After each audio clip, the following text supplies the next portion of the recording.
Welcome to the Third Apron podcast. If I sound a little bit different, I have a story for you. So, I don't really know much about audio, and we have had comments saying that my audio quality has not been great. Yossi has been badgering me for weeks to go buy expensive audio equipment that I did go out and buy. It has not arrived yet. We had a little bit of a verbal altercation. Oh, it's too tough. Yossi wanted my audio quality better, so he made me start looking into the settings of why my microphone sounded the way that it did. Because we did an episode, I think our last one, where I just didn't use the microphone because we couldn't figure out the audio and it didn't sound any different. So Yossi accused me of not actually using a microphone, to which I pointed out, yes, I was. I held it up. It was a whole thing. He made me look at the settings, and it turns out what I had been doing was just using the default settings on my headphones slash on Zoom, which was using my headphones as the microphone all along. So according to Yossi, I sound a lot better. I haven't gone back and listened and seen if that's actually true, but I also have expensive audio equipment coming that I've already purchased. So hopefully between the jump from last week to today and from today moving forward, I am just going to have crystal clear audio moving forward. Yossi, now I'm going to go out and say, you know what? Maybe you should be a little bit better. We're always tinkering with your headphones before episodes. Now the pressure's on you. What do you say to that? I'm always trying to make things better. I've been working on my whole setup here. I'm trying to figure. Here's something I did. So I have a standing desk. I just added wheels to it. So now I could turn, and if I want, I could like show more of this other wall going on. Maybe I'll put some more stuff here. So yeah, I just added these wheels, and I'm hoping I can do a couple more things. I think audio I'm fine, but we'll see about like if your thing, if it does improve even more. I think at most it's like a 10-20% improvement, which would be great. But yeah, no, now we've addressed that. And Sam, do you want to talk about what we are going to discuss? First of all, you do all of the actual work behind like making this conversation a podcast. So I'm not going to judge too harshly, but take a little bit of your own medicine. I'm going to start commenting on some of your technical choices. Today, the concept we're going with is players that we would be trying to trade for. So, what exactly did that mean? I think Yossi and I approached that a little bit differently. The idea for me was to go through the league and find players who I believe I would value more if I were running a team than their current team is valuing. That can mean by minutes, somebody who deserves to be playing more. That can mean by contract, somebody who either is an upcoming free agent who I don't think their team is going to want to pay, a team that is having tax issues and might want to save some money. The basic concept here is I think these are players that could be more valuable than they are in their current situation. Yossi, I think you did it more on a team by team basis, right? Like looking more at the sellers. Yeah, I was looking at teams that I know will have for sure these players can be attainable, and I think it'll be more when I go through guys, kind of like a deeper discussion of these guys that are attainable, are guys that you and I would go after if you're another team, and just generally speaking. So we're recording this November 30th. Tomorrow's December 1st. I anticipate that's when this will be out. We'll be 2 weeks from the unofficial start of trade season because December 15th is the day most of the recent free agents will become available, will be trade eligible. And so now, as I go through this exercise, I just started listing a lot of names and starting to get a good feel of what the trade market will look like. So that's kind of uh, the other value of this episode. Now we're really starting to understand who could the bigger picture of guys that can be attainable, could be available at the trade deadline. So I think we now have a pretty good grasp 6-7 weeks into the season on who could be out there, whose names we could hear in trade rumors over the next 2 months. Yeah, so some of my players I think are going to be pretty available. Some of them I have no illusions about actually becoming available. They're just guys that I think, given their team situation or how much they're playing, I would place a high enough valuation on that. Like I would make the call and I would make an offer of some substance. So what we'll do, why don't we just go through my list as we hit teams that you want to talk about? Let me know about any other guys that you have on here. We're going to start with Twitter's favorite fake trade candidate already, the just total injustice that is being done to Keon Ellis in Sacramento. Is I think every fake trade podcast, like we've talked about him several times, other podcasts have talked about him a lot. He's all over the internet. I don't know what is going on in Sacramento that he's playing like 16 minutes a game. Like they're so bad with Russell Westbrook and Dennis Schroeder playing like 30-ish minutes. Don't you at the very least want to know what you have with the guy before he becomes an unrestricted free agent? I honestly think, and I hate saying this because like it's just a bad way to operate as an organization overall.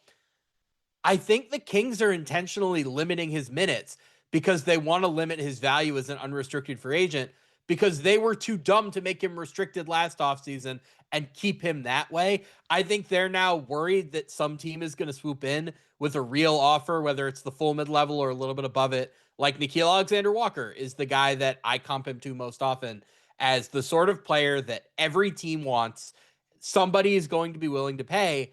I see no explanation for what's happening in Sacramento right now beyond them trying to limit his value. I don't think they're going to trade him because I think they're just too stubborn. If I were his agent, what I would be telling him is you're young. Every team wants your skill set. Go into unrestricted free agency. Don't prioritize the highest possible dollar figure. Get to the right team, a team that's going to use you properly, play you enough, and you can win with, because that's how you're going to get your next contract after that and the one after that. So very straightforward here. I think half of the teams in the league are trying to trade for Keon Ellis. Do you have a favorite Keon Ellis team? Because everybody seems to. Well, first of all, I think you might. I haven't really thought about the Kings being able to having the capability of playing like 45D chess like this. I feel like you might be giving them a little too much credit. It's interesting. I do think maybe there is an element of that going on, but at the same time, when you look at the Kings rotation, one, they've got all these big names that they've got. They want to play, they want to start, they care about these things with Russ, Levine, DeRozan, and then there's some. You also got to play Schroeder, you got to play Monk, and then there's some. They just drafted Nee Clifford, so there's some of that going on. So with all these names and all these egos they've got to manage, and I don't think Doug Christie has helped himself at all these past few months. He's arguably like a bottom tier coach right now. Not I arguably. don't think Not arguably. I don't think he's got the heft to like potentially bench one of the guys that he's starting or take out some of the other rotation players to give Keon the minutes allotment that we both think he deserves. So interesting theory. I'm sure that that is kind of, there's a little bit of that going on too, but I just think he just can't, like, they've got too many like backcourt players right now that it's ultimately hurting them that they can't play Keon as much as he probably should be playing. As far as a favorite team, I think you could look at like 20 teams can potentially get him. It's not hard for a team to bring him in.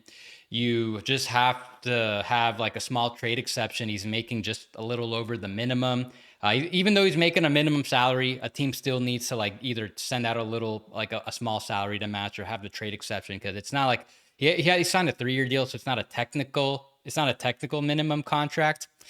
And then another team could still extend him. Yeah, there's going to be some limitations. Like he wouldn't be able to get the full veteran extension maximum, but I don't think he was going to get that anyways. So any team that's willing, that has enough like of a salary slot for him in the future, I'm thinking he's probably looking at a little under the full mid-level.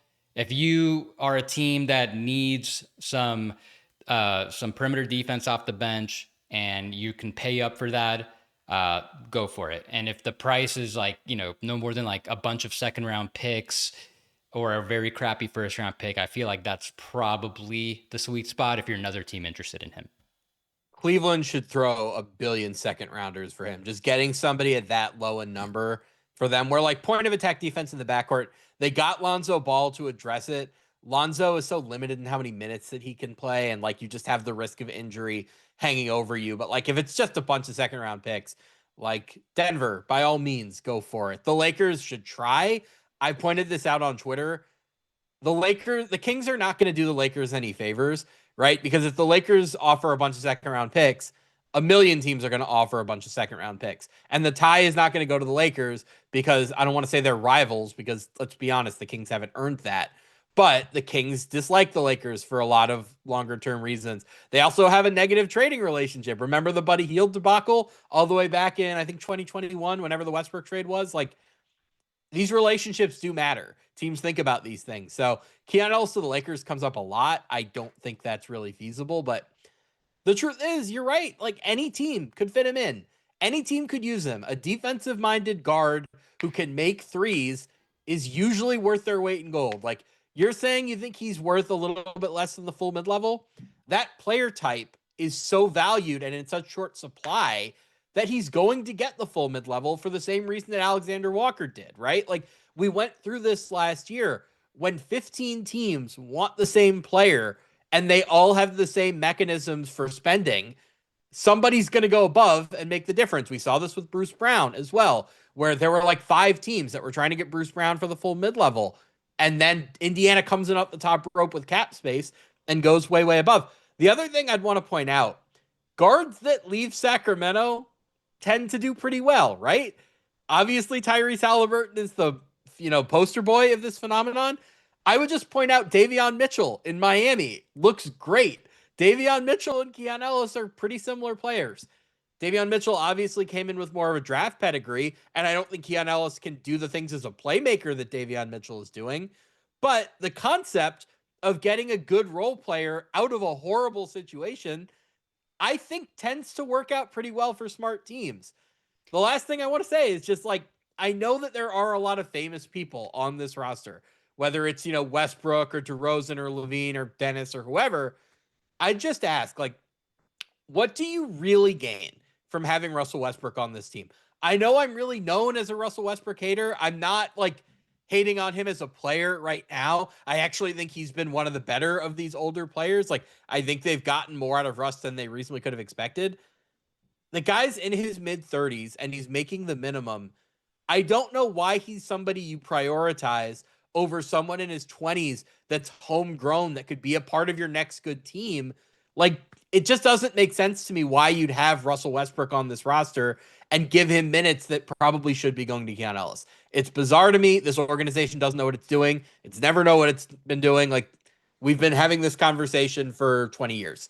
So Keon Ellis is the first guy on my list. So 2 things. You mentioned teams like the Cavs, the Nuggets, teams that are already so limited in what they can do at the trade deadline because they're over the first apron. Another team that really jumped out to me are the Knicks. I think that even though they've got McBride, who's kind of like a 6 starter, and Shamet has been playing pretty good up until his injury, I think they could use another backcourt upgrade regardless, and that is an easy acquisition for them. They could do something like, just if you want to aggregate Clarkson and another minimum salary, you're there. And they've got loads of second round picks.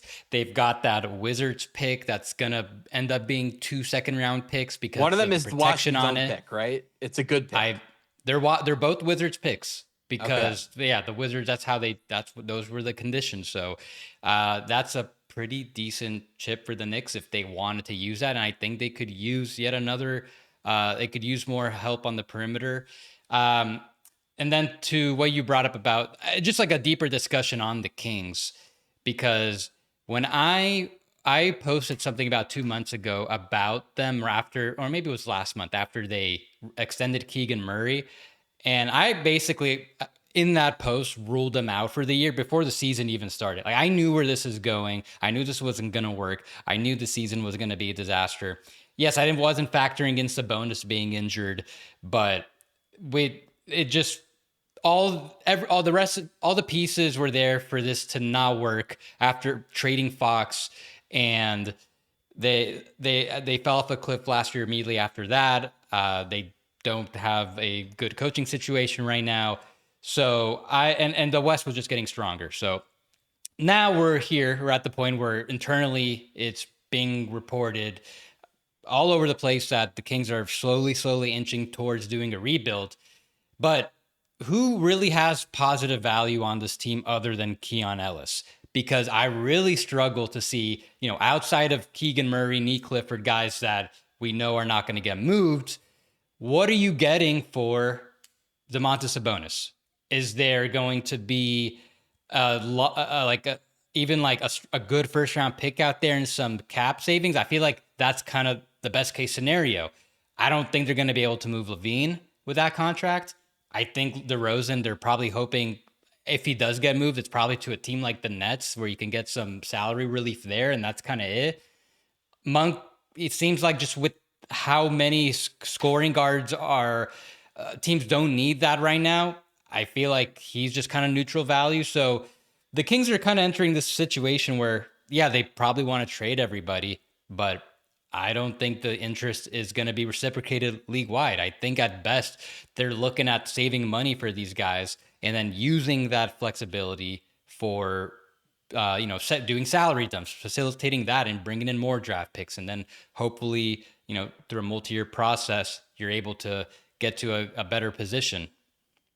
Yeah, Monk kind of got on the last chopper out of small guard land because like right after that, and even at the time, I thought Monk was a little crazy for signing that contract because it was the most that the Kings could give him. And Orlando had cap space. And this was before Desmond Bane. It was when we were still in the process of like canvassing the league for every possible guard Orlando could get to juice the offense. I assumed Orlando would go higher than that. He re-signs with the Kings. And it's like, oh, well, apparently they wouldn't have because he would have known and he wouldn't have re-signed with the Kings if that was the case. The small guard market has kind of collapsed since he signed that contract. So you're right. I don't think he's going to, I don't think he's going to be able to be traded, or if he would, it would have to have value attached. Sabonis, one first round pick and an expiring makes some sense. DeMar, the partial guarantee, I think maybe could help if somebody has a longer deal they want to dump. But you're right. Like they by and large don't really have things they can trade to get a lot. This is part of where Keon Ellis' value comes in. Because if you want to dump a contract, having somebody make 2.3 million as a sweetener potentially could help, right? Like if somebody wants Zach LaVine, but they're saying we'll only take him if you include Keon Ellis, well, you're going to lose Keon Ellis as a free agent anyway. So you kind of might as well include him if that's what it takes. So I think that's enough about Keon Ellis for now. The next player is somebody that like I kind of admonished you for trying to fake trade pretty recently. I'm starting to come around a little bit because I don't think the Clippers season is going to get saved. I think that ship has probably sailed. Let's talk about Ivica Zubac. The contract is very, very appealing. 18.1 million this year, 19.6, 21 after that. So you're getting two good cost-controlled years after this in what should be his prime. I think he's 27. Am I right? 27, 28. He's still reasonably young. So was he all defense last year? I think he either was or he came reasonably close. So all defense last year. Good at he doesn't shoot threes, but good at almost everything on offense, right? Like with James Harden, he's become a really good role threat and a really versatile role threat who can like pop into mid-range a little bit, very good floater, little bit of a lob threat, not super jumpy, but obviously very strong, good touch around the rim, one of the better post defenders in the NBA, which I think is becoming more and more of a factor now with more bigs, not just Jokic, but like the younger guys coming up. I think you don't just want a really skinny, really long rim protector anymore. Having some versatility there does help. Any team that needs a center, given the contract, could probably fit him in. If I were a team looking for a center right now, or even if I was a team that felt like I have an average starting center, let me see if I can upgrade. I'm starting to think it might just be open season on the Clippers. Yeah, we spoke about this a couple of weeks ago. I felt back then that the Clippers were heading into a position where they are pretty close to, in my opinion, kind of having to trade Zubac, and now they're 5-14. This season is so interesting where I'm already checking to Tankathon like pretty consistently. I've usually only started checking like around February. The top 12 teams are just so interesting that like I feel like there's always something to look at every night so far, especially with the Clippers and the OKC situation. I feel like they're getting a lot more traffic now this early on. So with the Clippers, I think they got to trade Zubac. My argument is that I believe he's 29 going on 30. The Clippers, I don't think the situation is going to get that much better. Things are probably going to get worse, especially with the circumvention situation. Like, you could keep him, but you're going to have to tear down the rest. I think you got to, like, it's pretty clear that the rest of the roster just not working anymore with Harden, Kawhi, everybody else. So they could try to just reshift all the pieces around Zubats and just get a little younger, get a little more athletic, and maybe they'll be halfway decent next year. But I don't think you're going to be good enough where it really makes that much sense to hold on to Zubats versus cashing out on him now. I think they can get a good amount of value for him. A center who is an elite rim protector, really good in the post, and is on a bargain contract. I believe he's on the first year of that 4-year, $80-ish million contract. Or did he sign a 3-year deal? Maybe, I think he only signed a 3-year deal, this right? is the first year. It's 18.1 this year, 19.6 next year, 21 after that. So if it was a longer deal, maybe you could make the case of holding on to him a little longer. But the longer they hold on to him, then the value, you start to lose time on that contract. You lose a little bit of value in the potential trade now versus next year. I think I feel like they can get like 2 pretty good first round picks, maybe even like another good young player tossed in.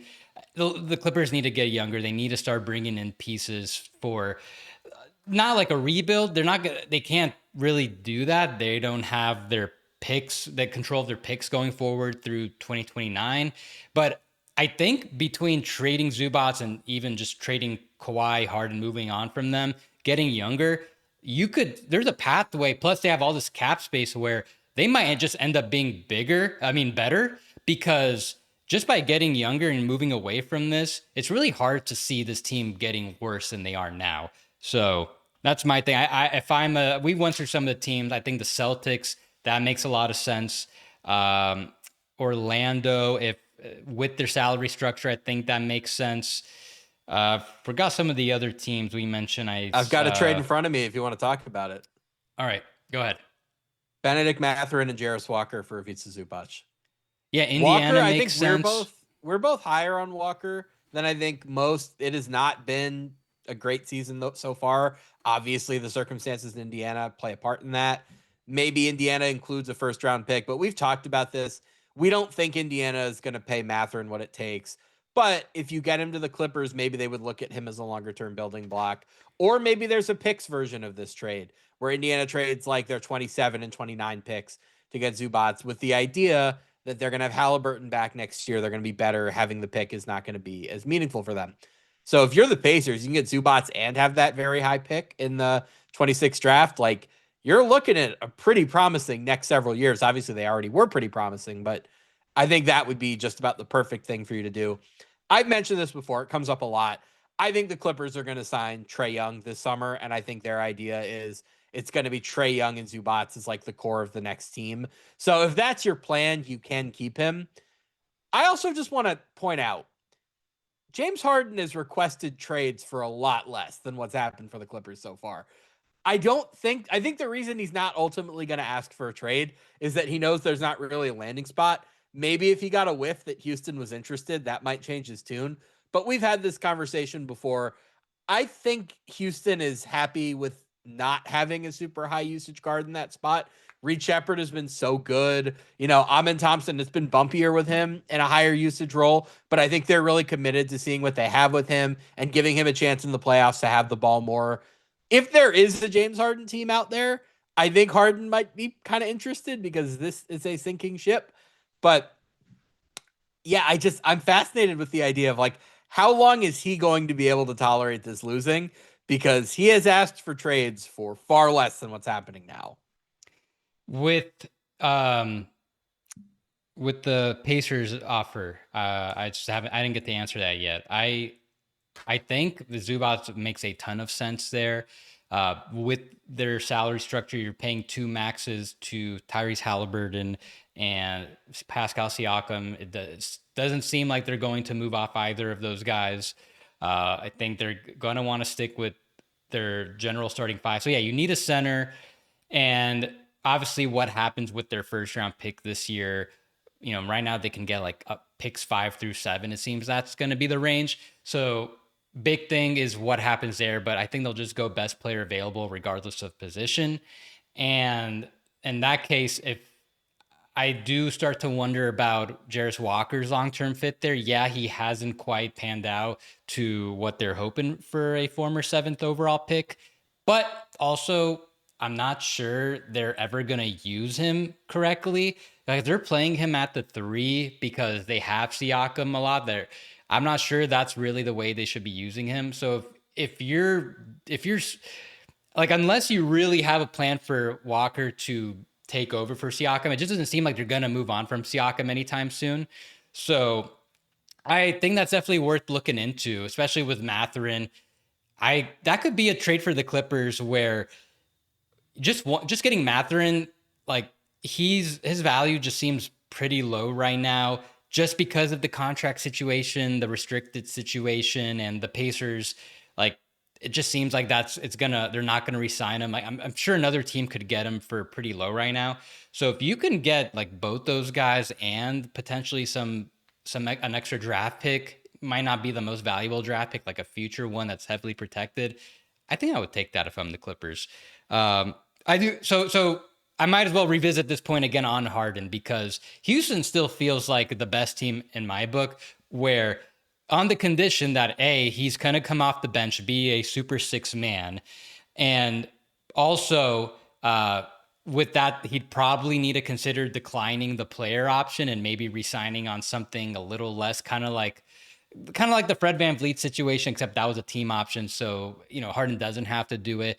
But if you can get Harden to take like a little bit of a pay cut, you give him more years in the process, and he's coming off the bench. You're not playing more than 25, 28 minutes a game, if it even gets that high, because Amen and Reed Shepherd, they're the backcourt. These guys are prioritizing. We want to start them and close them. Even if he agrees to that, I already asked you, but even if he agrees to all that, you still wouldn't do it if you're Houston and you don't trade a valuable pick in the process? I just think he's too high maintenance as a player. Like, forget about the off-court personality stuff. He has to have the ball a ton to justify the salary and like the other issues that he has on the court. I just wouldn't mess with what I have with Houston. I came up with an impromptu James Harden trade as you were talking. Just hear me out. I don't think I would do this, but it's a fun concept. Tobias Harris and Jaden Ivey for James Harden. How crazy is that? I think the Pistons probably say no to that. I agree. Yes. And it's not so much that I'm kind of at the point where it's still early. Ivy's only like 5 games. It's only 5 games in, but so far it's been a little hard to reintegrate him. Feels like they were better off just with what they've had and playing Dennis Jenkins more. Obviously, you got to play Jaden Ivey and Karis LeVert over Jenkins, politically.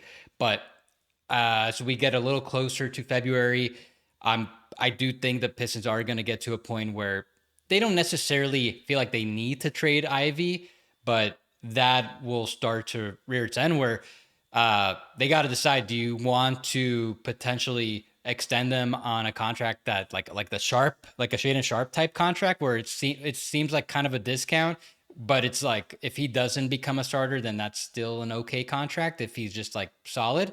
Or do you just move him now and try to make that big move? I don't think they want to. The same reason you're arguing about Houston, I don't know if they want to mess with things too much and bring in a guy like Harden. I think if they make some move, the Pistons could do something. It'd be a lot smaller scale.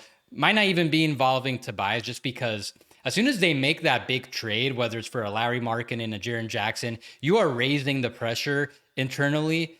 And with everything going the way it is, you're going to be a top 3 seed most likely. You could get to the Eastern Conference Finals potentially with the roster as is. Like the pressure is going to raise up. The expectations are going to raise naturally. If you're working in that front office, I don't think you want to just like spike it overnight with anything. Let me pitch this. Let me pitch the Harden Pistons thing. The contract is so short and he's so old and the cost is so low, at least in the version that I pitched, that this isn't really like your all-in move. It's really a little bit more like Houston trading for Kevin Durant, where it's like, well, we can get this super talented player that does stuff that we need because they do need secondary creation. Now, Dennis Jenkins has been so good that you could argue, they'll be fine in the playoffs when Cade Cunningham has to sit.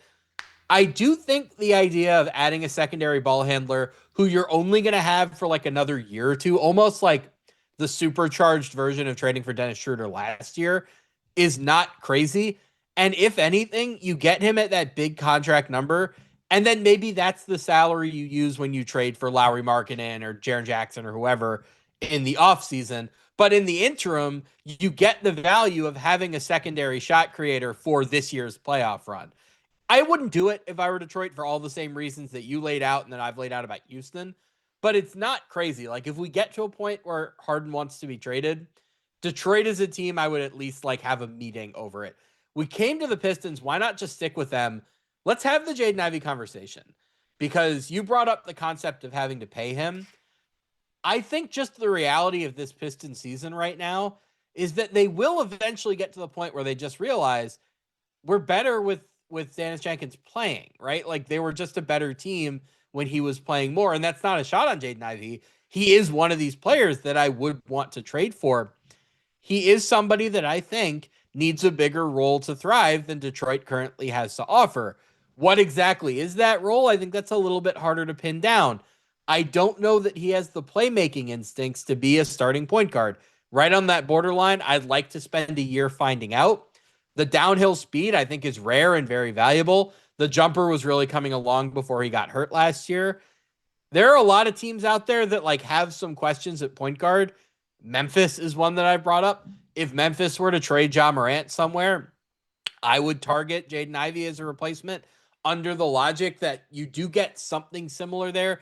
He's not like an exact copy of Ja Morant. He's never been that good, but the concept of getting a downhill driving point guard to replace Ja if you trade him does make a lot of sense. You could keep the structure of the team you had in mind, just with a different, cheaper, younger player in his place. I think there are a few other teams out there that, like, if you have the minutes and the shots available, I think there's a really good player in there somewhere with Jaden Ivey, but the Pistons have a real chance to make the finals this year, and they have to make decisions in accordance with that goal. So I don't think keeping Jaden Ivey makes much sense for them. You brought up the possible contract. Where I think this might be going, if Ivey does continue to struggle since he's been back with the Pistons, does he maybe consider a qualifying offer if there's not a big offer sheet out there for him? Are there any teams with cap space that would look at him as like somebody to prioritize? I could see the Nets doing it depending on how their lottery goes.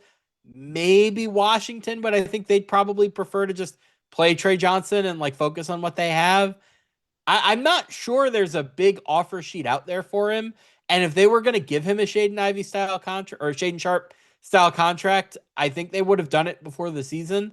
Like, either he doesn't want that or they don't want to give it. So I would be trying to trade for Jaden Ivey. I like him as a player. I think there's a lot more to his game than Detroit is going to be able to maximize. The question is where. I put out Memphis. Any other teams stand out to you? So what you just described was specifically Jaden Ivey, not so much as a player, but his situation where he is in his trajectory right now. A lot like what happened with Colin Sexton and where he was 3 years ago, where And he never really found the right situation, which is sad. I think there was more to him. yeah, he was drafted into a situation where he had all the reins, and then as the Cavs kept developing and drafting other players, the roster just kind of outgrew him.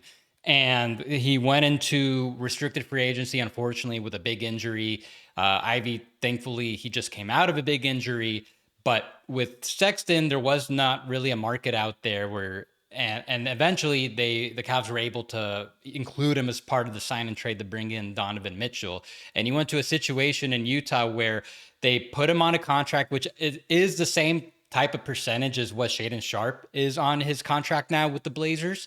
And the idea is that, okay, we're bringing this guy in and hopefully he can develop a little bit more and he could raise his trade value. We can extend this Donovan Mitchell trade tree, get a little bit more value. Didn't quite end up working out. And in fact, they just didn't get any value. They gave up a second to get off him and bring in Yusuf Nurkic. So I could see that Memphis example you mentioned where, let's say the Pistons do decide, whether it's at the trade deadline or next offseason, that Jaren's the guy they want to get. They want to go after him. Jaden Ivey going to Memphis in that situation where if they're trading Jaren, if they're probably going to be looking to trade John Moran too, bringing in Jaden Ivey and just giving him a team-friendly contract and trying to get him better, that's like a good situation, I would think. Probably better than most other situations out there right now, because I struggle to see like what is the team right now that would want to give up value for him and it would give him a lot of minutes and he could thrive. I struggle to see that right now. So it seems like if the Pistons do trade Ivy, it's part of something bigger. So I think we still have like a month or so. They're going to try to see if this can work. Right now, it's not really looking like it will. He's really additive to what the Pistons have going on right now. So it'll be really fascinating to see what they do. But I don't think they have to trade him. I think, like you just mentioned, the risk, the possibility of him taking the qualifying offer, I don't think that's crazy. So if his market's if he really has no market, I'm sure the Pistons have they know I'm sure they're talking to teams all the time. I'm sure they have a good grasp of what the market is for him. Maybe you just hold on to him, because if they don't want to make that big move now, I think there is no harm in holding on to him, maybe getting him on a nice contract later, and just seeing what can happen. But the only problem with that is I struggle to see how he's going to improve his value on the Pistons.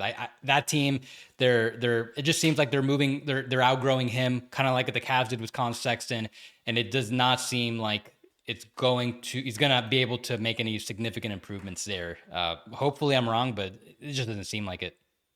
We've kind of stuck closely to the script so far. I want to go to some guys that I don't think are getting talked about at all. When we've talked about Oklahoma City's salary situation and like whether they're going to try to duck the second apron next year or their long-term luxury tax concerns, I have generally talked about them trading one of their bigger salaries, like a Lou Dort or an Isaiah Hartenstein or an Alex Caruso. You have talked about them starting at the bottom with the Isaiah Joes and the Aaron Wiggins of the world. I just want to say, I do think you're probably right that that's probably where where they will look first. I'd be trying to trade for Aaron Wiggins. I think Aaron Wiggins is capable of much more than he gets to do in Oklahoma City just because he's on the best team in the NBA. Totally serviceable wing defender who's been at 38% or more from 4 years in a row. The volume is higher this year than ever. Can do a little bit off the dribble. Like, I think he could be a totally serviceable, just backup point guard, backup creator for somebody, maybe even a spot starter. Oh, and Aaron Wiggins saved basketball, and we have to account for that.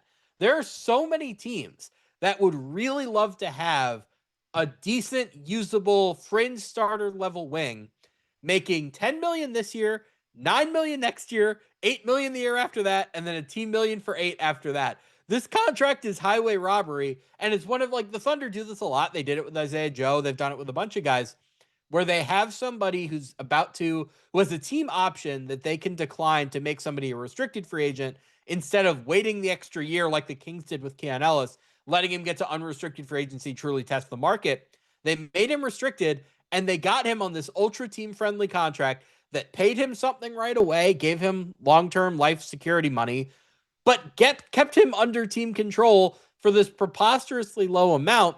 This is a $15 to $20 million a year player for me that is going down from 10, which is already too low. This is a little bit like we talked about with Keon Ellis. Any team would be happy to have him. I think the same is true of Aaron Wiggins. Every team that's like, we need another wing, we need a bench wing, just throw a late first round pick at the Thunder and see what happens. I don't know that they would do it in the middle of a season in which they might go like 75-7, but make the call and try, because that contract is so valuable. And I think there's so much more to his game that he just can't show on a team this good through no fault of his own or no fault of the Thunder's. Like, they're the best team in the NBA. It shouldn't be a surprise that their ninth man should be somebody's sixth man.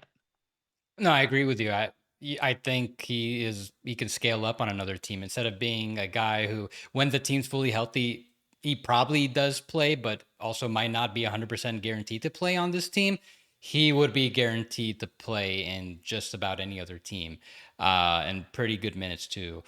But like you just added, I think that's more of a summer thing. The Thunder are never going to have as much depth as they do right now this year. And for their championship run this year, like forget about like the draft pick stuff. Like, okay, they might be able to find his replacement, but even if they do, it's going to take a little bit of time. Even when there's no guarantee that the draft pick that they get this year, even if he's like a top 10, top 12 pick, he'll be able to contribute quite at the level immediately. Like Aaron Wiggins has been with the team now. He's on his 5th year with them. Like they have this perfect chemistry going on with this group, with this historical start. I think they've got, I saw some graphics that they now have like the best net rating through 20 games in NBA history. They just can't mess with it right now. And with the injuries that have already started with Jalen Williams, he had missed the first 19, 20 games. More injuries will come. They need every guy they can right now.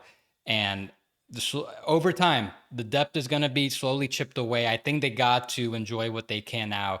The counter to that is it is the Thunder. They are going to find a way with their draft picks, with their process to find an Aaron Wiggins replacement. But as far as trying to capitalize on him and save money to duck the second apron potentially next year, I think you got to win the champion. You got to go for it right now first and deal with that later. Okay, And you that know what applies just to occurred anyone me? else there, Isaiah Joe, whoever else might be of interest. The Thunder might be so asset rich that when they trade guys off for salary and, depth, whether it's saving money or opening up minutes, which is another important consideration here, because we assume Nikola Topic is going to play when he's ready.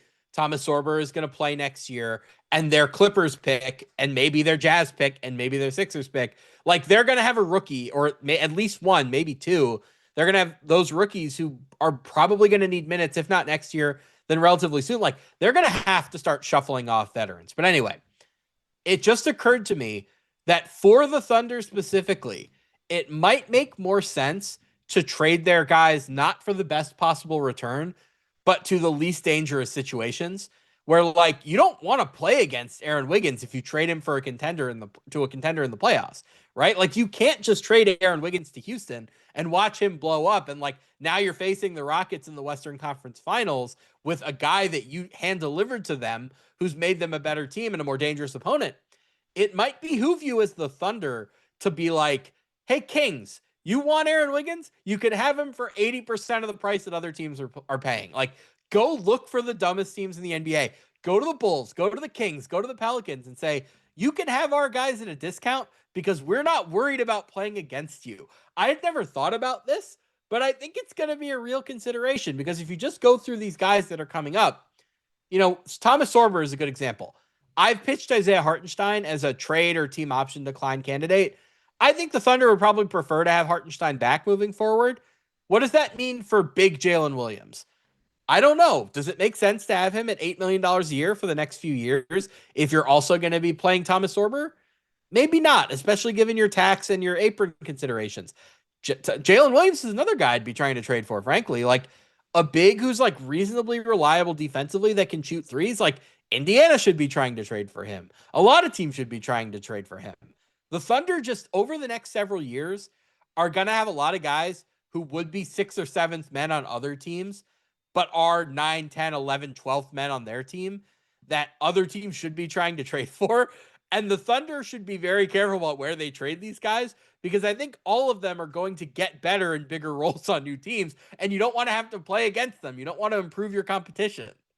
Yeah, it's actually an interesting point you just made where every year you've got the team that won the championship or at least went as far as the finals. And there are role players that other teams want to go after because they did well. And a lot of time it does not translate to other teams. I feel like with most of these Thunder players, their success will translate elsewhere.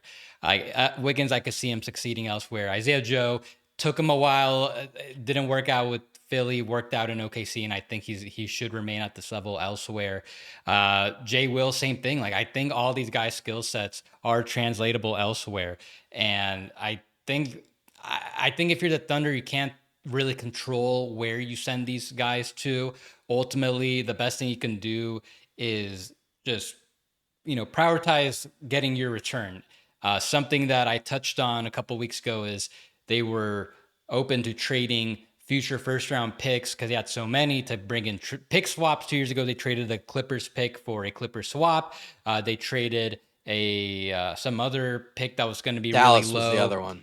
for a Mav swap. Maybe that's the trade they try to do, where can you trade Wiggins to a, maybe like a mediocre team and get a future swap in 2029, 2030, years that now their surplus is starting to go down. So you can increase the chance of getting a top 15 pick again. I think that's kind of what you want to do. And where you send these guys to is kind of tertiary, because they're still going to be a contender by 2030, most likely. As long as you spread these guys out and send them to mediocre situations, I think they won't have to worry too much about their competition.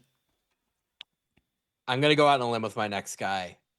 I think Minnesota is going to make a win now move of some sort. They've been linked to a lot of point guards. I just want to say I still have some Rob Dillingham stock. And when their shuffle inevitably comes, I don't know what it'll be. Maybe it'll be John Morant. Maybe it'll be something else. Like, I suspect, just by virtue of the salary and the fact that Chris Finch just won't play him, and the fact that I don't know that his skill set thus far has really made sense for what Minnesota would want in a point guard, right? Like, Anthony Edwards has grown in just about every area as a player. He has not yet, and it could change because, he's very, very promising and he has grown in so many areas. Like, he has not yet become the shooting guard who can pass like a point guard, right? Like, he's not somebody that I think you want dictating every single possession for you offensively in the way that some other shooting guards could. Dillingham is not that. Dillingham's a scorer. He's a bucket. And as we've talked about, these smaller guards that can score are less valuable than ever. I think there's something there with him as a scorer that is more valuable than we'll be able to see in Minnesota. And I would just be monitoring the Timberwolves very, very closely as they make whatever their next move is, whether I can sneak in as a third team or I can just grab him and say, like, hey, you guys think he's a bust? We'll take a crack at him. Are you pro Dillingham at all, or is this just me? I'll be honest, I haven't watched enough Dillingham to like give a proper opinion on him. There hasn't been enough tape. He's barely played. Yeah, so I don't have like a projection. I can't confidently say I think he's going to be better in a better situation. He probably would, just with the way things in Minnesota are. Chris Finch plays a really, really tight rotation. He only plays 8 guys on average. He'd probably only play like 5 or 6 if he really was able to. So I just kind of I think if we had to guess what the Wolves are thinking internally, I'm not thinking that they think Rob Dillingham's going to be a bust. I think though they don't want to wait for him to, like, they don't have the patience to wait to for however long it might take for him to pan out, because I think they brought him in partially because they probably hoped he'd be able to contribute pretty soon. There's somewhat of an expectation when you take a top 10 pick that, like, the guy's going to be a project, that's in some ways, but they're trying to compete for a championship now.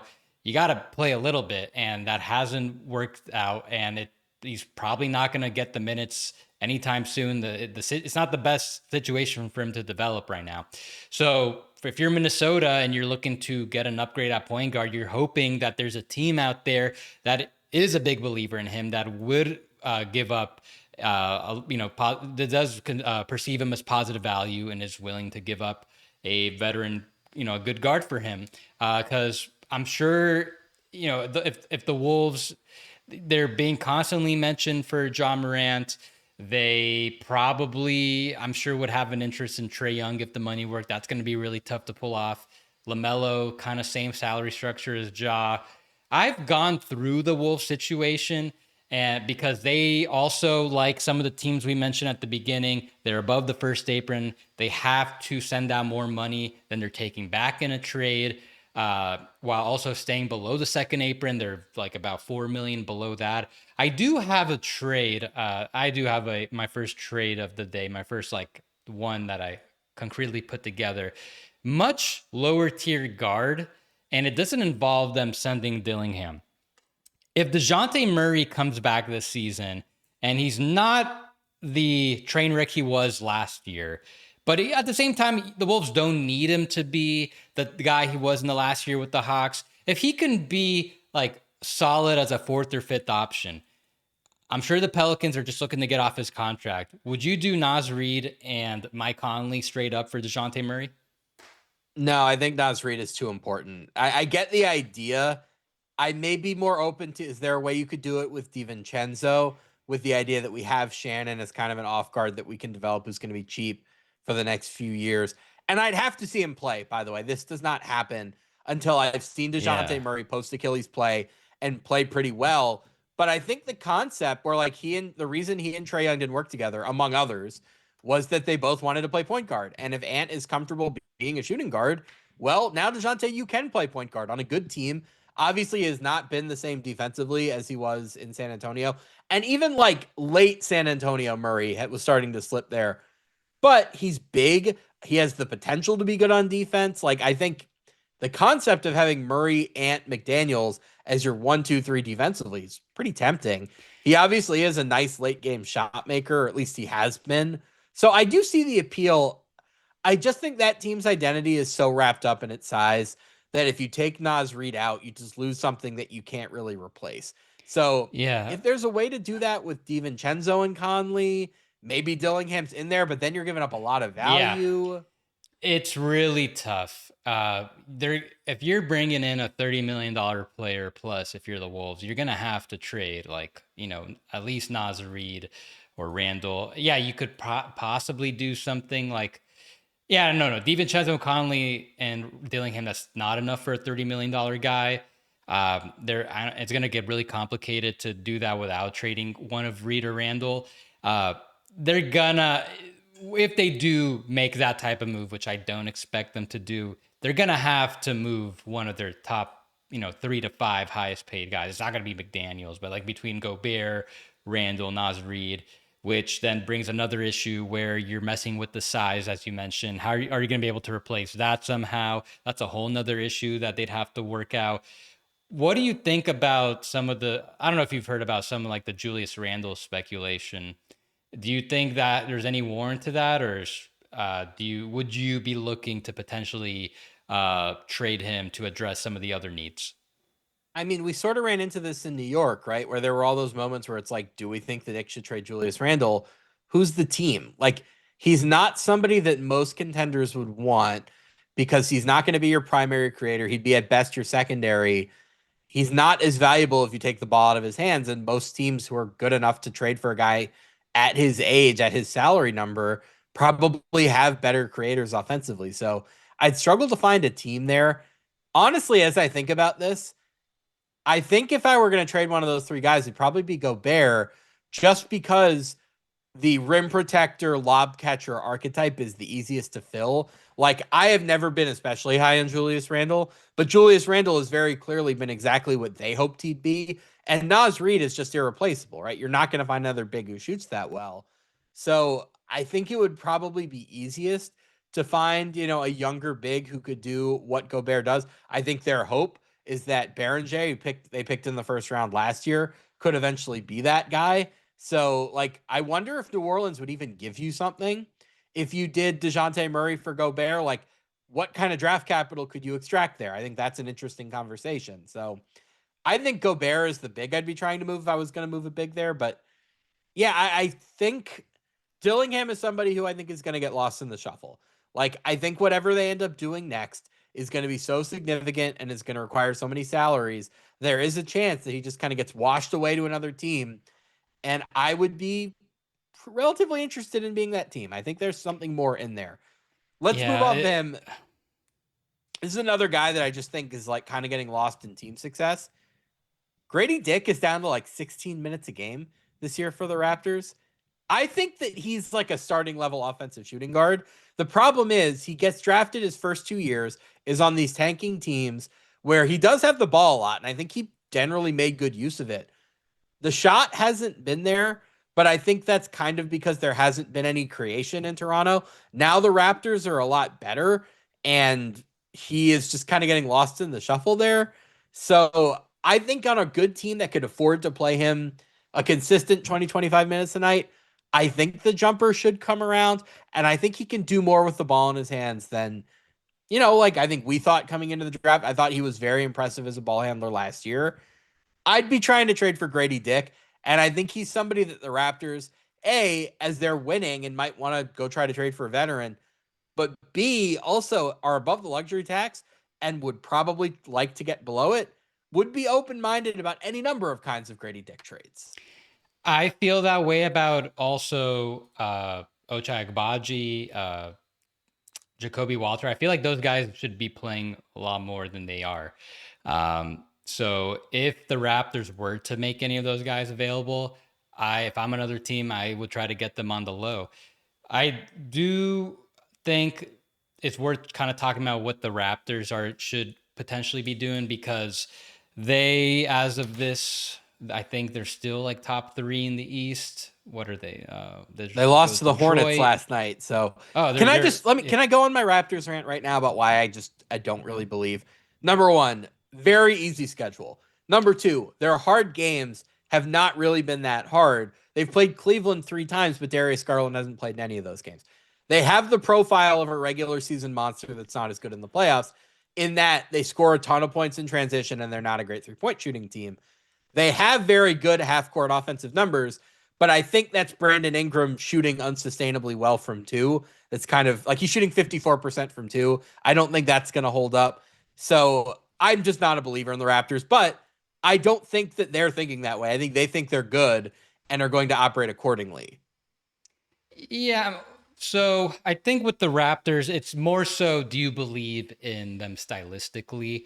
And organizationally, they haven't really cared about optimizing spacing, about having as much shooters as they can. They want to have big defensive personnel at all times and win the possession game. That's like kind of been what they've been going for. And since the 2019 championship, which, that team was like a really well optimized team with all the different regards I discussed. They haven't ever tried to kind of really make a team that cohesive again. They just, they have their guys, they get very attached to them and they keep them and they try to make it work no matter what.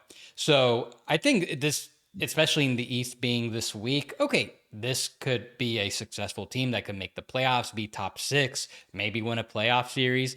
Beyond that, no, I don't believe in this team being a meaningful contender or anything like that, which makes me think that they probably should tinker with this group. Probably they won't this year, but maybe in the near future, do some things to bring in some more shooting and spacing. I have a pretty crazy trade for you. I don't think either team does it, but let me know who you think would say no to this first.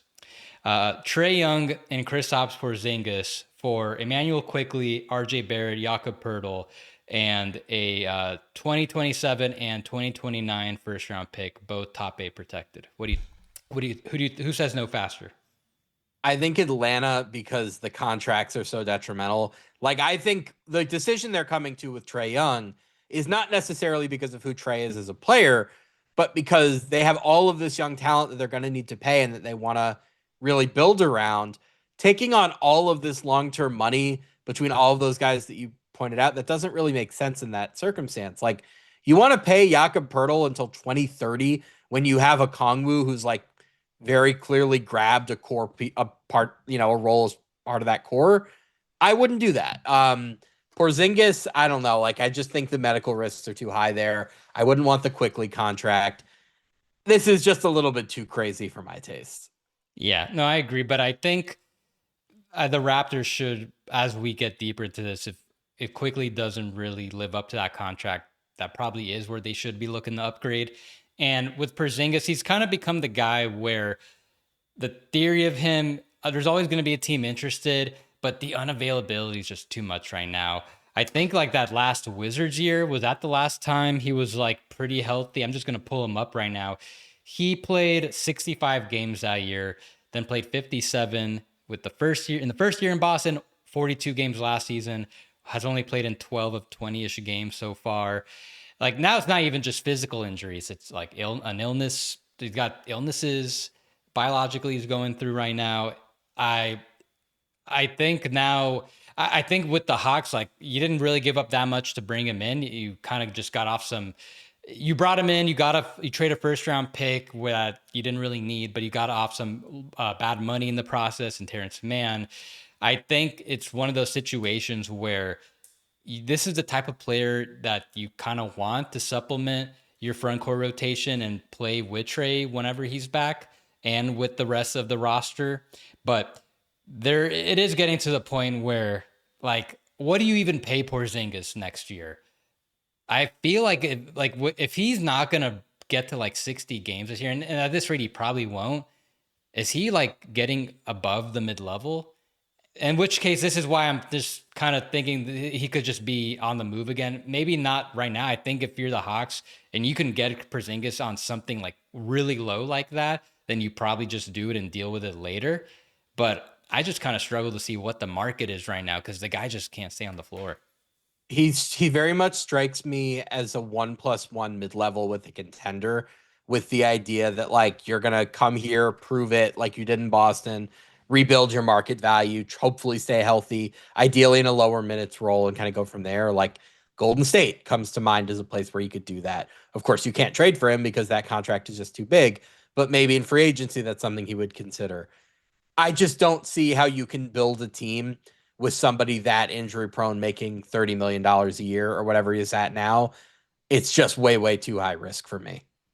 Yeah, but I suppose 2 first round picks wouldn't be enough for the Hawks to No. take on all that. But it is a lot of bad money, specifically that Pirtle contract that's not going to kick in for another 2 years. Quickly's got 3 more years left after this. The RJ one, only 1 year left. That's not that bad. But no, I think for the Raptors, it's more so I want to illustrate this is kind of what I would be trying to go for in the long run if I'm Toronto. And even then, I wouldn't, even if Porzingis plays every game, just getting that prototype of center, I think they could really use right now. Again, there's really none of those guys out there available. But I feel like I think if they could hide, that is a team where very few teams could bring in Trae Young and make it work as well as the Hawks have made it work. I think with what the Raptors going, I could see it working despite his defensive issues. But either way, that is kind of like the vision I kind of have what the Raptors should be trying to strive for if they do need to shake things up in the future. Yeah, who do you want to talk about next? Okay, this is the guy I'd be trying to pluck from Dallas. It's Najee Marshall. 9 million this year, 9.4 next year. Very good perimeter defender, better on forwards than on guards. That's a problem for Dallas because they have nobody to defend guards, but most teams need a wing defender more than they need a guard defender. Like the trade-off for Dallas that was so interesting was they let Derrick Jones Jr. go and they bring in Najee Marshall to replace him with the idea like, oh, we had a poor shooting wing defender and we got a different one, but they were very different kinds of players. In that for them, having Derrick Jones Jr., who was really, really well suited to guarding fast guards, made more sense than Najee Marshall, who's better at guarding threes and fours. He's not a good shooter. I think in the moments that he's been a decent shooter, I don't think it's a coincidence that they've come when the Pelicans were at their most functional, right? Remember a few years ago, during that stretch between, I think it was CJ was hurt at the beginning of the year, but he came back in like early November, and Brandon Ingram got hurt in like late May or late March. Between those two stretches when the Pelicans were awesome, Najee Marshall was making threes. I think he could be like a league average corner 3-point shooter on the right team. But what I think is really underrated about him is what he can do with the ball in his hands. Very, very underrated passer, can beat a closeout. Like you're not going to close out too hard on him, but he can put the ball on the deck and create something for you. In addition to the defense and that very valuable contract, like I tried to trade into Denver a couple of podcasts ago. He is the guy on that team that I would be most comfortable trading for. I think PJ Washington has played a little bit over his head, and I think he was kind of a little bit of a Luka creation. I think Gafford was definitely a Luka creation in hindsight. Both of them set to make a lot more than Najee, at least for the next couple of years. So Najee is the guy I'd really be trying to pluck out of Dallas. I don't know how motivated Dallas is going to be to just get off of veterans. Personally, I would be. They've started to play a little bit better. Cooper Flagg has been very, very impressive lately. Again, I don't quite know. You could talk me into anybody in Dallas getting traded, Anthony Davis being at the top of that list. But Najee is the guy I'd just be like, as an outsider, really trying to pluck off of that roster. I think he'd be a much better fit on a winning team. So first thing we should note, the Mavs way over the luxury tax, about 17 million. They would have to reduce by this much to get below the tax. And I think that's going to be a motivating factor this trade deadline, because if they finish over the tax this year, they're going to be in the repeater next year, and they probably won't be paying But they'll be any under tax. next year. You know they'll be under next year. But regardless, ownership's probably not going to want to pay this much extra for a loser. So the big thing is, can you find an Anthony Davis trade first? I still struggle to see what's out there right now. And even if they do, so if they don't trade him, you're going to have to find some other ways to reduce money. I also wouldn't really expect a Kyrie trade right now. So between Gafford, Najee Marshall, I feel like those are the two that you can get some positive value for them immediately and get some instant cap savings right now. With Marshall, we knew that last year heading into the 2024 offseason, we knew that Brandon Ingram, like, his time was running out in New Orleans. They were going to move on from him eventually. And they kind of held on to see if they can get a better offer. I would guess that the offer they got from the Raptors was probably available to them early, in which case, if they got rid of him earlier, probably could have brought back Najee Marshall, and the Pelicans could have just had another guy they can add to their potential fire sale. I'm sure we'll get to them pretty soon. So I'm with you on everything, Najee Marshall. I think he's a guy who can fit on just about any team, only making $9 million. So really not hard, really easy match for most teams. The only thing is, if you're Dallas, you're not going to get, I don't think you're getting first round value for him. I'm not even sure you're going to get like a crappy first round pick. But they do need draft picks. They need second round picks too. Can you get like 3 or 4, maybe 5 second round picks? That's not crazy at all. Because I think they only have like maybe 1 second round pick over the next 7 drafts. They got to restock on those. If you can, and I think you can get a good amount from trading Najee Marshall.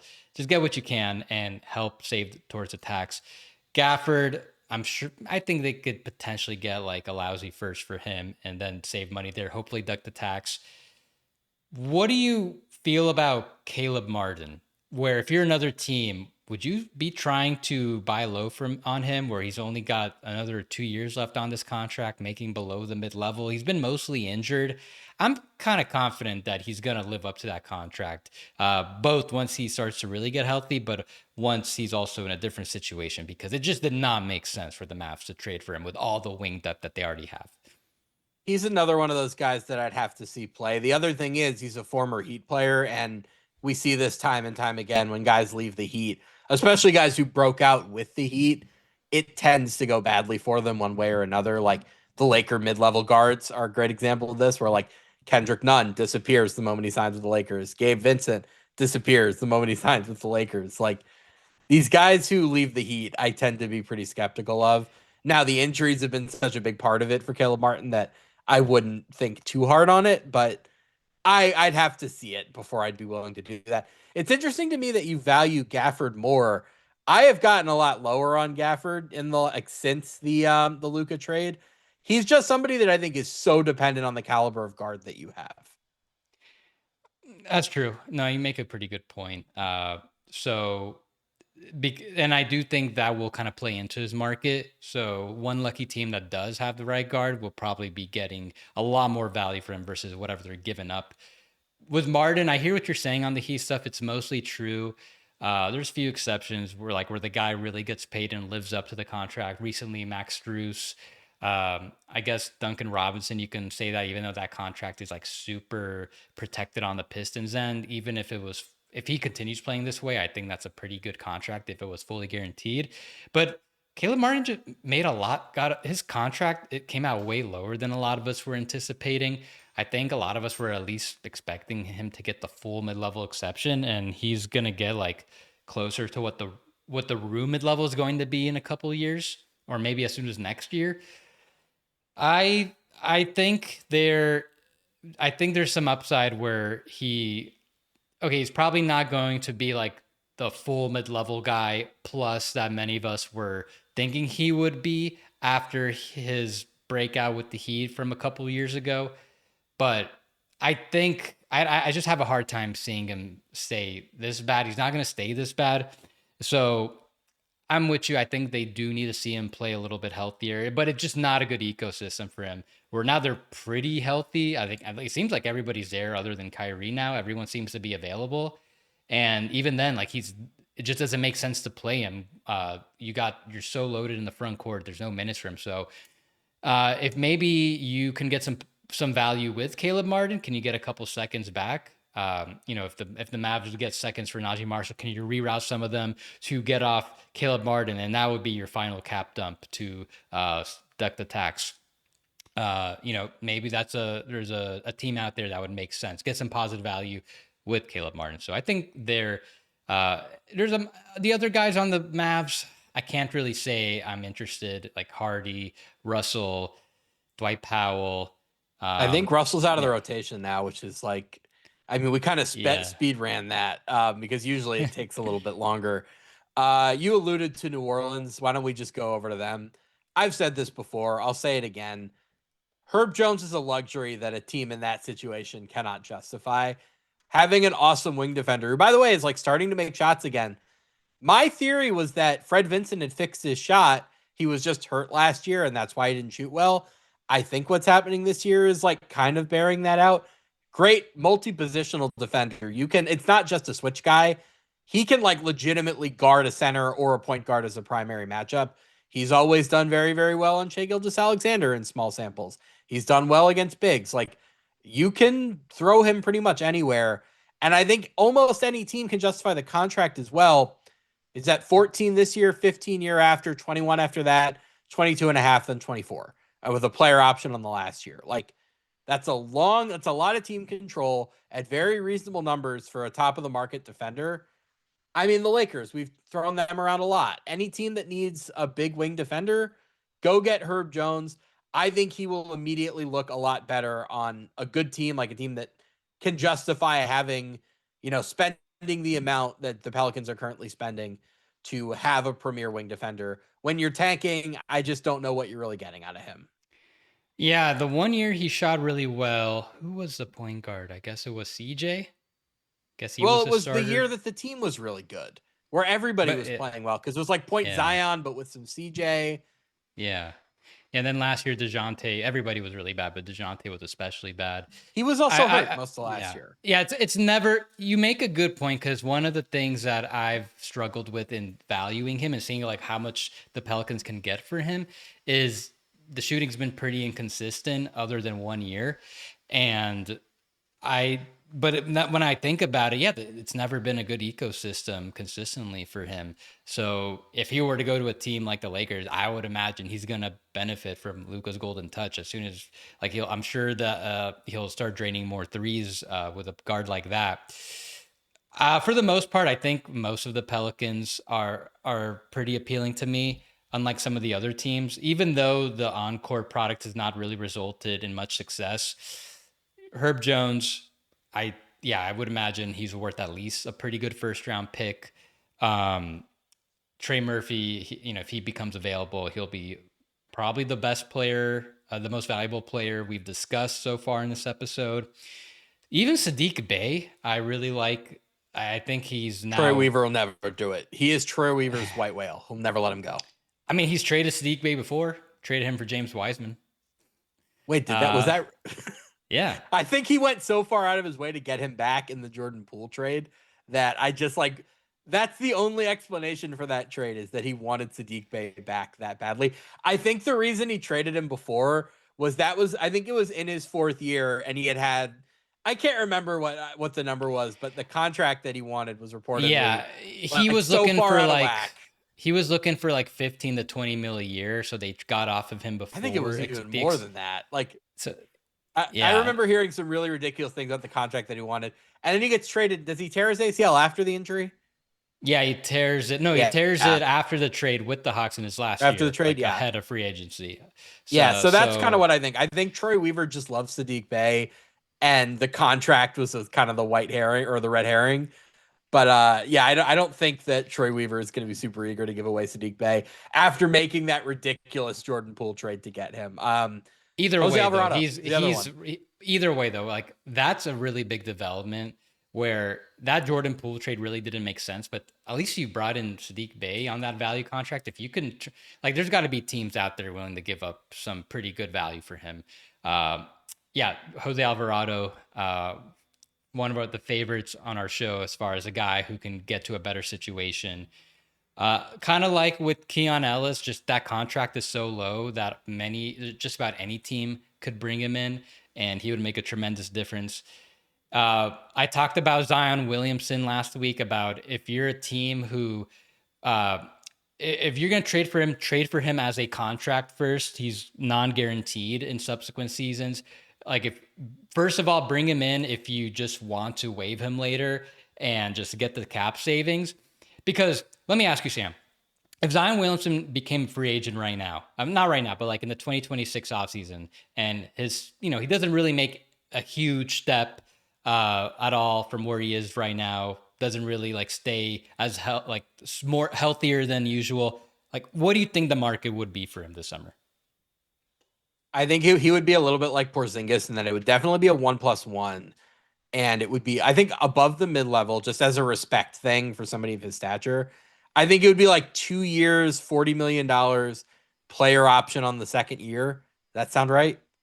I think that's fine. I was thinking he maybe like closer to 25 to 30 mil a year at the highest end, but probably 25 ish. So It's just the situation is so important for him that I think the teams that he would want to get to would be a little bit more fiscally responsible. Like, he can't just go to the Kings. He has to go to a team that knows what it's doing. but that's why I'm saying, like, when I brought up that crazy Portland trade from last week or a couple of weeks ago, I was saying, like, I think we're starting to get to a point where I don't think any team's going to want to have Zion making $40+ million a year. I think pretty confident in that, where if you trade for him with the sole purpose of first waiving him and then you could potentially get him back on a more like on a contract that actually makes sense for his value, or at least something team friendly where you give him the chance to adjust his contract later. I I think that is kind of the pathway for a Zion Williamson trade right now. So I brought up Portland as an example, a team that is going to have cap space where, okay, you bring him in, you cut him, you have cap flexibility, you serve that purpose. Okay, now the market is like, do you like the market value that's for him? That $25-30 million a year valuation. Do you like him on that? Okay, now you bring him back on that contract. So you get your cake and eat it too.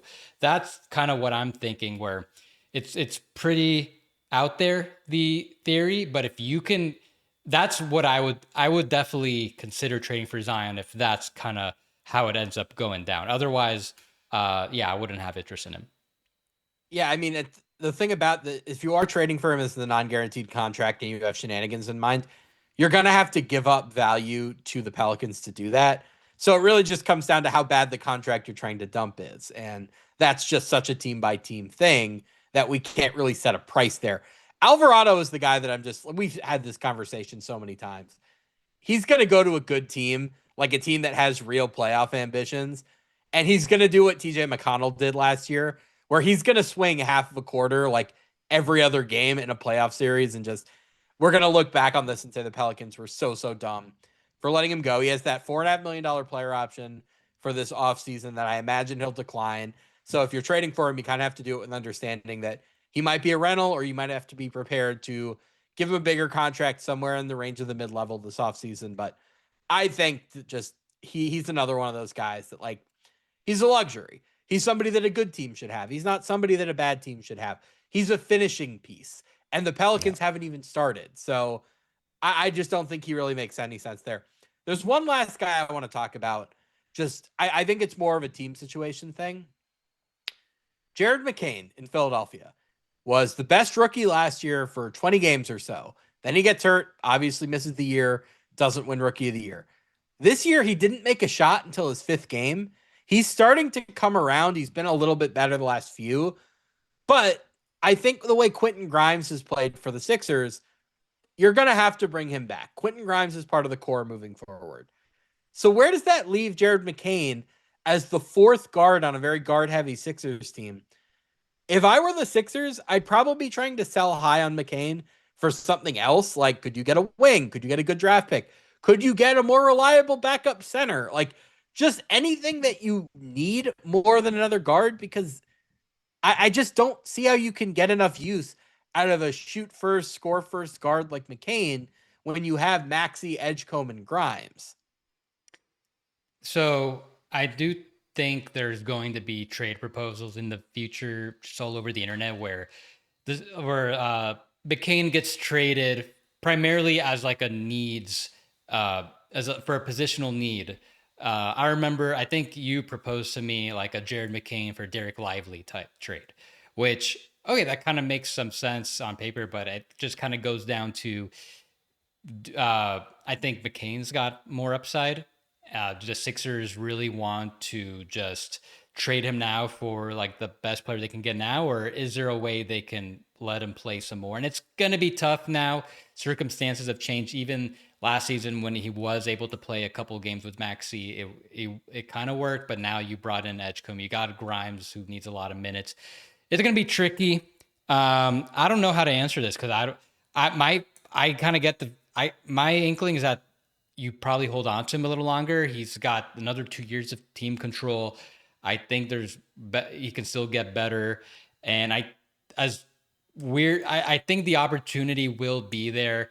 You still got Embiid missing a lot of time, George missing a lot of time. Yeah, they're not the same position, but with the Sixers, it honestly doesn't really matter because they're just gonna have to like find. I think they're gonna play smaller no matter what. So that will probably end up working out. I think they'll find a way somehow to get McCain a little more involved. I think it's a little too early to make that trade unless you're getting like just knowing how the Sixers are. I doubt they're going to sell to move him this early unless you're getting some ridiculous return. And I just don't see that out there for him right now. The danger for Philly is that he's somebody whose value can decline pretty quickly. Like we've talked about this several times in this episode alone, the declining value of small guards. Jared McCain is a small offense first guard. If you're just not giving him the minutes and the shots that he needs, he just doesn't have other ways of really showing his value. So I think that the danger you might run into is that he doesn't really play that well this year, and then he doesn't play well early next year, and suddenly you're going into the deadline next year, and it's like you've exhausted most of his cheap team control, and you've waited too long to trade him. Now you're kind of just in no man's land with him. That's what I'd be worried about. I think this is a team that, given the depth they have in the backcourt, can afford to act quickly and proactively. Like, I mean, look, the comparison people always are going to make with Philly and moving quickly on a young guard is Michael Carter-Williams. I don't think Michael Carter-Williams quite applies because I think Philly knew they had a lemon there and they were just trying to get off of him. I don't think that's the case with McCain. I think Jared McCain is good. I just think Jared McCain needs to be somewhere he's going to be able to shoot more than he can on the current Sixers. And I think the longer you pretend that, like, oh no, the talent is just going to win out, it's going to be fine, it just seems far likelier to me that his value goes down than it goes up. The other challenge in trading McCain is he makes so little, just $4 million this year. It's got to be someone else on a rookie deal. So yeah, there's picks, that. But there's that. I also, is there something the Sixers could do where they potentially attach him with Paul George or Joel Embiid while still getting like could you get like a really good starter that way somehow? I kind of doubt it. I think you're then probably going to lose value still on that trade. So unless McCain was making like at least like $12-15 million, then it's a little, then there's a lot more possibilities. It's going to be tough. Yeah. If you're limited to mainly just getting draft picks or a guy in a rookie scale contract, it's going to be kind of tricky because you're just projecting. You're going to have to but you know, maybe they can, they were able to turn Caleb Martin into Quentin Grimes. Maybe they can convince some team to take on McCain for a guy that's probably going to be much better. I don't know who that is, but maybe they have their eye on that type of trade. Is there like a DeJounte Murray and Jordan Poole for Joel Embiid and Jared McCain? Is that crazy? I was thinking like we've thought when we talked about. Oh, we I talked guess about Zion for Embiid at one point, didn't we? yeah, and that's something where if the Sixers can get back like some of these lower level guys, like lower, not lower level, like some of these lower paid guys, like if you can include an Embiid for Zion swap and then you throw in McCain, but you can get like a combination of guys like Bay, Hawkins, Alvarado, Misi, like multiple of those guys, and you're not really giving up any big draft picks in the long run. I don't think that makes a lot of sense for the Pelicans, but like that seems like one of the more plausible high end scenarios of the Sixers getting off Embiid's contract without losing too much value. And then if you can get Zion back on a smaller contract, then you're kind of like resolving your front court a little bit too. Um, it's just such a mess with these two big contracts. Like the Sixers have such a great foundation in their backcourt, but they're stuck because they got these George and Embiid contracts, and they're also trying to duck the tax, and there's just too many conflicting like issues going on for this team to make any meaningful success. Now I'm starting to project the Sixers to miss the playoffs. I know they're out of it already, but as I look at the standings, I feel like for the most part, the top 7 in the East, those should be the teams that make the playoffs, and I think the Celtics should probably get in. I think Missoula's figuring things out. Okay, so that's another lottery pick for the Thunder. Yeah, then I mean, that's honestly, what I'm alluding to. Potentially 3 lottery picks for the Thunder this upcoming draft. I mean, honestly, the hope is kind of like inevitably 1 or 2 teams are going to get hurt, and that's going to change the face of the East. The problem is, if we're talking about teams that might get hurt, it's barely even a might with Philly. Like Philly's going to have injuries too. So yeah, we're looking at another lottery pick for the Thunder. Just awesome. Great job, guys. So there's only one team that you didn't touch on that I'm pretty interested in, and that's the Nets. Because last year when they entered their rebuild, they had traded Mikal Bridges. They were looking to trade all their guys like Cam Johnson, Dennis Schroeder, Dorian Finney-Smith, and I think they acted early, particularly on the role players enough where like that getting 3 first-round picks of value for each of those guys. I think that kind of made sense.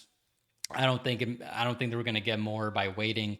Cam Johnson had a lot of time on his contract, and they got an amazing deal, getting that future distant Nuggets pick, but also taking on Michael Porter Jr., who, like, we were both pretty much in agreement that, like, going from Cam Johnson to Michael Porter Jr. wouldn't be this significant upgrade. And now I didn't expect Michael Porter Jr. to play the way he is right now. So he's certainly risen his value. I always felt in the past year when the Nuggets had all these different rumors, maybe they're going to try to get Zach LaVine or some other high paid player. Obviously, that would have involved trading Michael Porter Jr. I always felt like he was being undervalued. Now, a lot of it is he's had a lot of injuries in recent years, and then he doesn't really. The biggest issue is that it doesn't translate in the playoffs consistently. But either way, like the biggest issue with Porter Jr. is his contract, where if he wasn't making a max contract, I think the conversation on him would be a lot different. So if I'm another team, I'm really interested in bringing him in, where if you can afford to pay him the max this year and next year, then you try to extend him on something much lower that fits your payroll. Maybe you don't really have to worry about him starting and closing each time. I brought this up with the Pistons. I wrote about it. Like, if they're going to do a Tobias Harris trade and they only have to trade like 1 draft pick. Okay, that's the kind of smaller scale move I would be open to doing now if I'm the Pistons, where I don't think you're shaking things up too much. But either way, with the Brooklyn Nets, I'm more optimistic in their guys this year, in what they can get in a return versus last year. Between MPJ, I think Nick Claxton can have a little more suitors now. I feel like there's a solid chance they could get positive value for him. Even like Day'Ron Sharp, if he's available, I think that's a good time to move him now as well. I'd even be interested in trading for Cam Thomas if I'm another team, just because now that he took this qualifying offer, I don't think so. If he's traded, he has to approve it. He's going to lose his bird rights. So then another team would be limited in what they can give him. But I don't think his market's going to be is Cam Johnson going to get the full mid level even if he hits free agency? I'm not sure. So if you can trade for him and now you're limited with those non bird rights and you're getting him at below the mid level, that's like a sneaky move I would look into if I'm another team. So like last year, like just there's a big contrast. Last year's Brooklyn Nets players weren't all that appealing on the trade market. I think it's much different, and I'm very curious with their cap space situation. They still have about $15 million in cap space. Maybe they actually do quote unquote control the deadline and get something big done because they've got some valuable players out there and could help another team save a lot of money. I think the advantage Brooklyn has is that they've tanked so effectively, even with the veterans they have on their team. So there's not this impetus that there was last year where it's like, we got to get Dennis Schroeder out of here the moment the calendar turns to December 15th and Golden State can do it. That's not the case. And remember, they do still owe their pick to Houston next year. So I think there's going to be some desire within that building to not be one of the 5 worst teams next year. So it probably does make sense for them to keep Claxton, keep Michael Porter Jr. If you don't have to move them to tank anyway, I don't think keeping them is the worst thing. Claxton is the guy that I'm most interested in because he's finally like consistently showing the offensive stuff that I was suspecting was in there that you'd seen in flashes. The passing is like really, really impressive for a center. I think he'd be better in a better defensive infrastructure. He's somebody that can play in a switch heavy system, or he can be a more traditional rim protector. Not a great post defender, but nobody's perfect. So I'd be trying to get Claxton among the guys on that team. I just don't think the Nets are going to force anything. If you're getting somebody from the Nets, you're paying good value to get that guy. I don't think anybody's going to pay good value to get Cam Thomas. I just think that ship has kind of sailed. I think Michael Porter Jr., there's probably going to be a feeling there that like who we saw in Denver is closer to who he'd be on a real team. The big numbers, I think, are mostly just a function of playing in Brooklyn with nobody else on the team. So Nick Claxton is the guy there that I would probably be most interested in getting. But if I'm the Nets, I'm not forcing it. We're as bad as we need to be. We're going to get a top 5 pick, presumably. I'm not going to make a trade just for the sake of making a trade. You got to give me real value to do it. Do you think there is going to be a follow-up Houston-Brooklyn trade so the Nets undo that swap or get it back for next year? Well, what does Houston want? Like, what is Houston like? What do the Nets have that Houston really wants? If there were something, I think that would make sense. But if I'm the Nets, I'm not paying a premium to do that like I did to make the last trade, especially because the 2027 draft is supposed to not be very good. So if you are going to give up a high pick, that would be the year to do it. So I think it's unlikely. I don't think they're really natural trading partners at this point. Yeah. So the only other guy I really wanted to talk about, because we touched on most of these guys were like Murray, Mathurin, Ivy, Randall, guys that wouldn't. I'm not saying we necessarily should want to trade for these guys or that they'll even be available, but just guys that will probably be attainable. Knowing what we know about how Jonathan Kuminga season has gone, is that a guy that you'd be looking to trade like some, not like a ton of positive value, but some positive value for? Because the Warriors are going to have like some pretty, they're trying to get like someone much better, which would probably require them to even give up some future draft picks. What's your feel on him so far this year? I'm not a Kuminga guy. Like, I don't think on opening night when the broadcast was making those Sean Marion comparisons and he was like, look, it was ridiculous in the moment, but like, it felt like he had turned a corner in those first few games where like he's playing faster. He's focused on getting the rim. He's not like trying to prove that he deserves this big contract.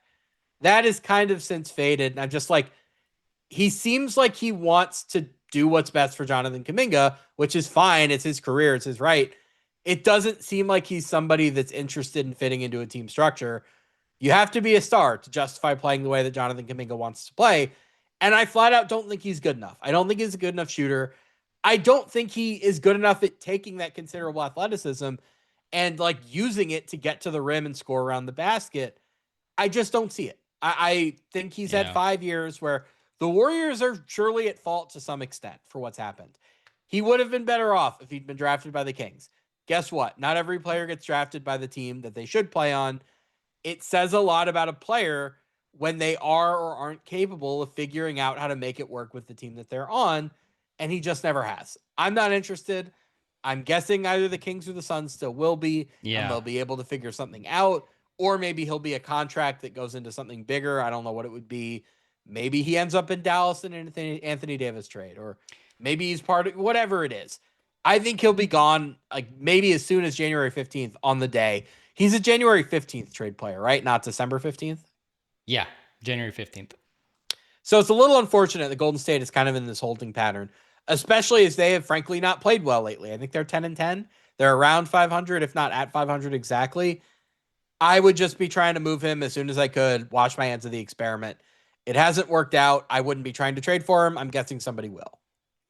Yeah, so there was the Kings. I think so. There's that clip of Jonathan Kuminga. I think the Warriors played the Pelicans last night or the night before, and he was like just friendly with the Pelicans bench. So it was just funny how that happened where it seems like it doesn't seem like he really cares too much about the situation and like as far as if they're going to be competitive in the near term. I think he just wants to play his way, it seems. Like if he was so willing to go to the Kings, then it just seems like that's kind of where the mindset is. So with the Kings, I don't think I think it makes less and less sense now. If it's something as part of like a bigger Sabonis trade, or you're moving one of your big guys and you're not giving up any first round picks, like if you can get Kuminga as the primary return for Sabonis, and that's a trade that you brought up in a couple of weeks ago, okay, doesn't really hurt to bring him in, especially on what his contract's going to be, making like low to mid 20s. The Suns, that was another team. Look, if you can turn some of these contracts, like a combination of Grayson Allen, Royce O'Neal, or Nick Richards into him, or then yeah, like If I I'm think Golden State, I'm not doing it without Dillon Brooks. No, if you're the Suns, I'm saying like if you can turn their performance into bringing in Kuminga, and you know they don't have a draft pick to trade, so just them being able to get Kuminga at all with their lack of draft picks, that's a pretty good situation if you can raise your role players' value that high. But yeah, it doesn't make sense for the Warriors. I don't think the Grayson Allens and Royce O'Neals have really risen their value. Maybe there's a team interested, and hopefully you're not having to give up positive value in the process. I think that's the best case scenario for the Suns. Yeah, the market is just, I don't think, like play aside, I don't really see the team out there. I think some team situations have changed, but the Pelicans do, and kind of like the Kings, does make some sense. Just depends what they end up doing, what the trade is. I'm not going to say the name, but there's someone on there's a couple guys on the Warriors, on the Pelicans that the Warriors would love to bring in, but they're going to have to dip into that draft pick chest. Like they got all their first round picks. They're going to have to trade. I would be pretty stunned if they're able to come out of the Kuminga situation with a starter without trading at least one first round pick, like a meaningful upgrade. Yeah. I think it's just far likelier that Kuminga is part of something that gets them somebody bigger than that he is directly traded for meaningful value in and of himself. Like, I think it could be Kuminga plus like Buddy and Moses Moody for a guy who's making like 35, 40 million. And like, that's how you do that. Yeah. I don't think he's going to like net major value in himself. He's not going to be the most valuable player in the trade that he's in, I'll say. Yeah. If they're getting somebody significant. Look, Kuminga was the most talked about player in free agency. I think like we'd be remiss not to at least discuss. Well, yeah, because he had it to himself for 2 months. Yeah, so we have to at least touch on him. as a trade candidate, because that's what this is all about. And now we're here, we're getting closer, and it just seems like we're like, is it possible that the Warriors just can't get anything for him, that they just like keep him and just deal with it later, whether he drops a team option or pick it up? Like, could this drag on a little bit more at this point? No, they'll trade the salary at this point. You want to know how I know this podcast is over? The title of this podcast was players that we'd be trying to trade for, and we've now reached a player that neither of us has any interest in trading for. That's how I know we hit the bottom of the barrel. That's how I know this podcast is over. We'll do a separate podcast on players that we wouldn't want to trade for that Kuminga will be all over. But I think we've lost the plot on what this episode was supposed to be if we're talking this much about Kuminga, because neither of us wants Kuminga on our team. Yeah, I should have just asked, would you trade for Kuminga? You would have said no. I would have said I agree. And we could have just ended it there. So there you go. We talked about every player that we wanted to trade for, and we reached the ones that we didn't want, which is how we know this episode is over. So that'll do it for the Third Apron podcast here today. Read everything I write on CBS Sports. Yossi, what are you working on right now? I'm probably going to write something on the Substack this week on one of the LA teams. I haven't decided which one. Probably the bad one. Just get into more about some of the stuff we touched on with the Clippers. We agree they should. Are you at they should definitely blow it up at this point, despite their draft? I mean, again, situation? I want to know what their plan for next year is. Like, I keep bringing up this Trae Young idea. If you feel like you can get Trae and have Zubac as the center and just be like, okay, we'll start from there, I don't think that's crazy. Yeah. At the very least, I'm listening to offers on anybody else. And if anybody wants to trade for Kawhi, if anyone wants to trade for Harden, like, it wouldn't take much. Yeah, no, I think they got to start preparing for the worst. And also, like, if they break this team up, very possible they just get better in the process. So everyone, be on the lookout for what I've got on the Substack. Subscribe to Third Apron wherever you get your podcasts, and we'll probably be back this week. Thanks for listening, everyone.